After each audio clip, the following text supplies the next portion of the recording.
Hello friends, this is Dr. Sameen Afzal Junejo from Afzal Clinic, Hyderabad, Pakistan. Friends, today I will discuss about the Phaco emulsification followed by multifocal intraocular lens implantation in small pupil. Not only very small but a mid-dilated pupil. And as we usually do, the first step is corneal hydration by viscoelastic solution. Viscoelastic solution we use on the surface of the cornea to hydrate the cornea, and it also helps in the magnification of anterior chamber during the whole process of emulsification. So it is a very good magnifier, the viscoelastic solution on the anterior corneal surface. And as per routine part of the Phaco emulsification procedure, I am just doing the anti-clockwise round capsular axis about 5.5 to 5.5 millimeter, and the instrument I am using is needle cystotome, and this is a 27 gauge needle, and the insulin syringe which I usually use is B Brown, because it has got a very good results. The capsular axis is done, and now we will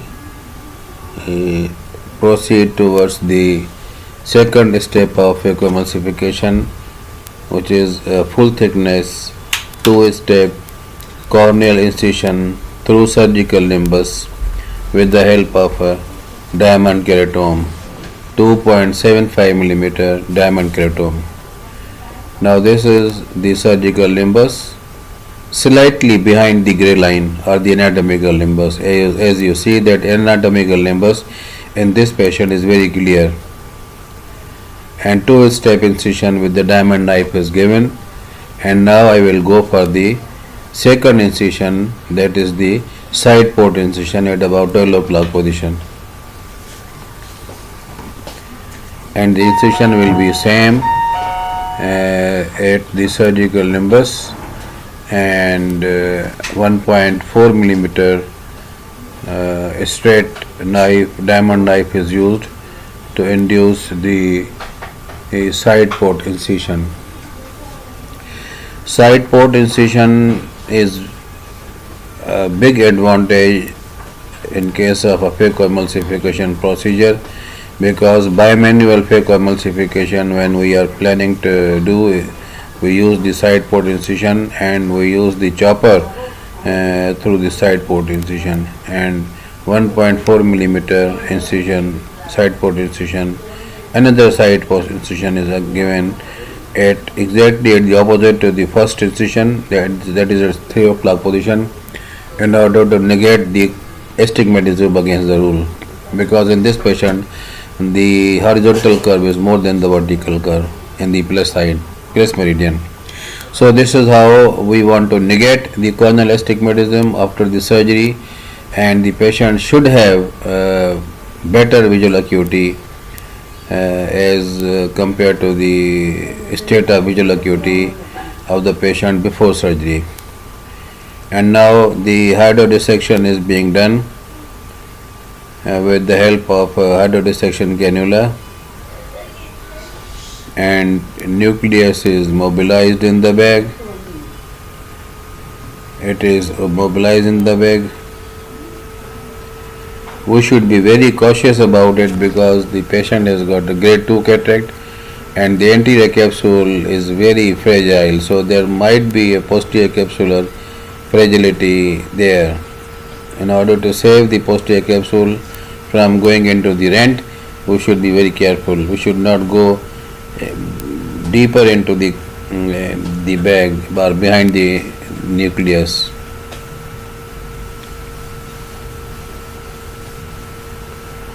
In this patient, my setting is 550 millimeters of mercury vacuum, flow rate is 38 cc per minute, and the ultrasonic energy I have adjusted is 45%. because the nucleus is not so hard. And my technique is always the chop technique, which is a modified chickpea technique in presence of a high vacuum.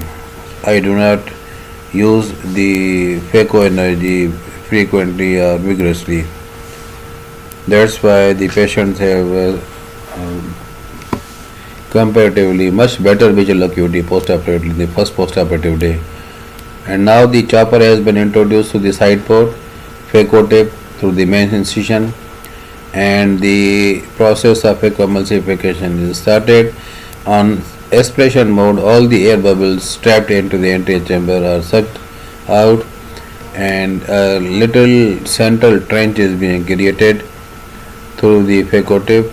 The nucleus is lifted, it is pushed down towards 6 o'clock, and the epinucleus is exposed. The phaco tip is engaged at the site of the epinucleus, and different bites are being taken one by one so that the nuclear fragments should be removed in presence of high vacuum and negligible phaco power.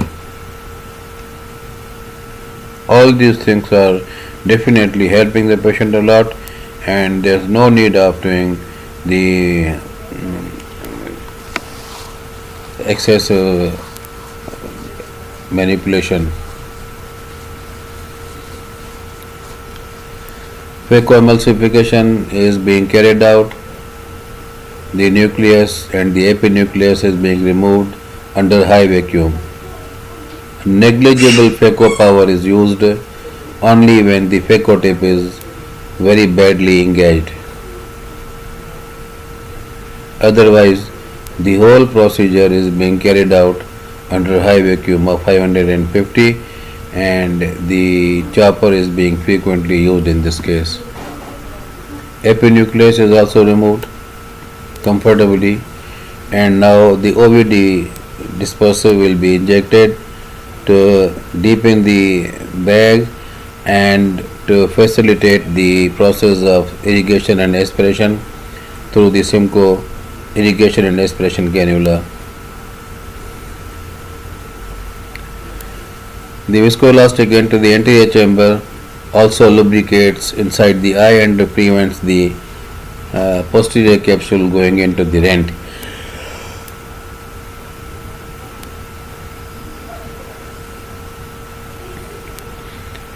And now the cortical matter, the remaining part of the epinucleus and the cortical matter is being aspirated through tube irrigation and aspiration cannula in presence of OBD disperser.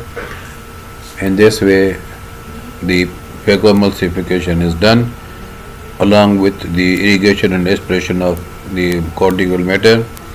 And now again the viscoelastic solution is injected prior to the lens implantation into the bag.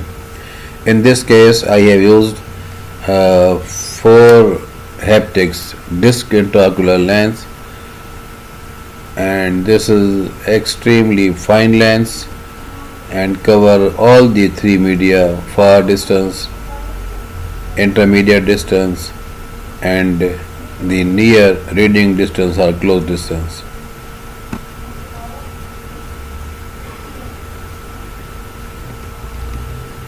I have got no any financial interest describing the lens or its quality of the multifocal lens.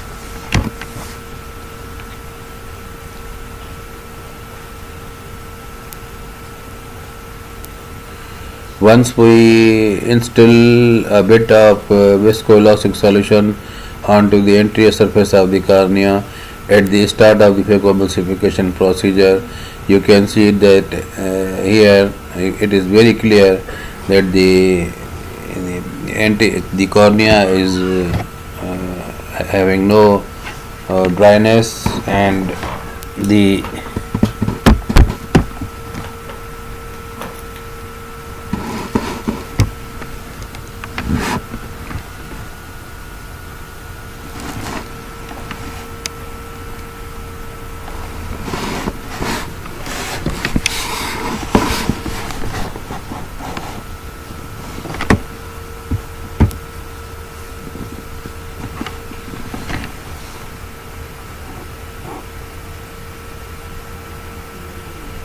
friends, now I will inject the intraocular lens, and this is a 4 haptics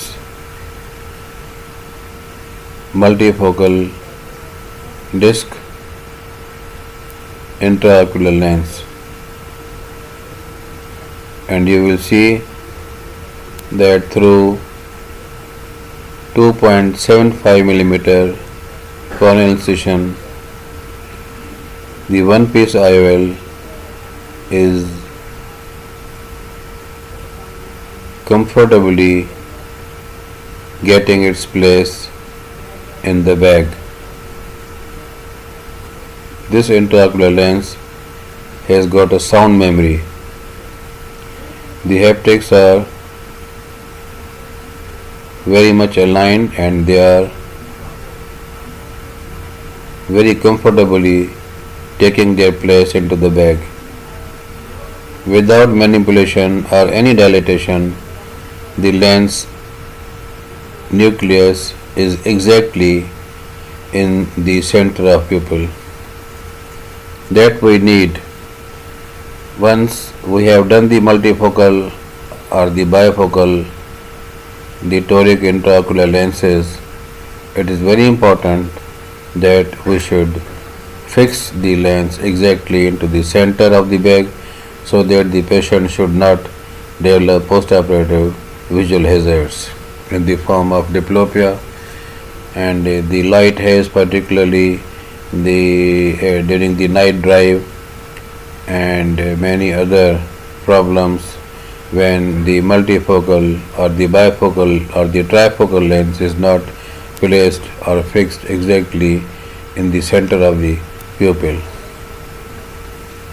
And whenever we plan to do the multifocal intraocular lens implantation or the trifocal or bifocal implantation, we should not exceed the axis beyond 5 millimeters, because it is very important that the lens, the implanted lens, should remain in the bag throughout life but not displaced or dislodged into the sulcus.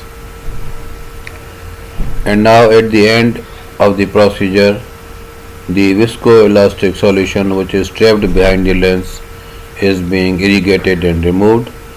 A cocktail injection comprising of antibiotic, pilocarpine and the steroid is given through the side port behind the rim of the iris, so that the drug should enter at the surface of the ciliary body, thereby preventing the posterior postoperative intraocular inflammation. And as you see that the pupil is myosed, pupil is getting smaller and smaller, and there is a very good firm support to the intraocular lens, newly implanted intraocular lens, and the support is through the iris, which is constricted by giving a few drops of pilocarpine into the intracamerally. And now the last step is to bring about corneal stromal hydration by means of a Ringer's solution, and the surgery is completely done. Thank you very much, my dear friends.